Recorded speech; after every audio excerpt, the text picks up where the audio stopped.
Dapat tanggalin na ang pag-ibig na yan. Wala naman na itutulong sa mga teachers. Dagdag babayaran lang. Isa po itong komento na ating natanggap. And for me, ito po ay base po sa kanyang personal na opinion.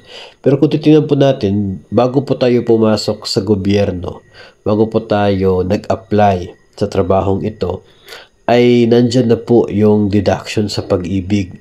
Part na po yan sa mandatory deductions natin. Kaya nung tayo po ay nag-apply at tinignan po natin yung sweldo, supposedly, hindi po tayo doon sa basic na sahod titingin, kundi doon po sa magiging net of mandatory deductions. Huwag na po natin kwentahin pa na part ng sahod natin yung intended for GSIS, PhilHealth, pag-ibig. Kasi nga, yun ay mandatory na deductions. Allowed po yun ng gobyerno and yun po ay wala tayo magagawa doon.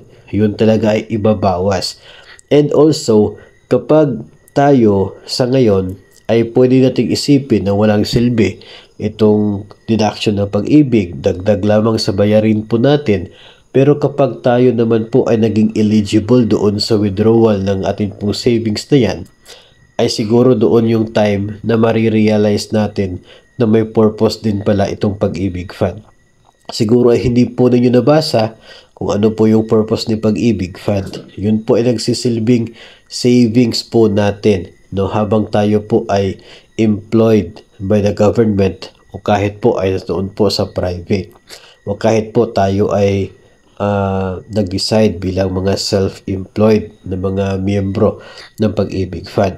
Yung sahod po natin madalas na uubos po sa gastusin, wala na po tayo natitira para pang savings. Kung hindi po natin kayang gawin, at least nagkaroon po ng mandatory deduction para po tayo ay mandatory po tayo na magkakaroon ng savings. At yun po ay sa pamamagitan ng pag-ibig fund.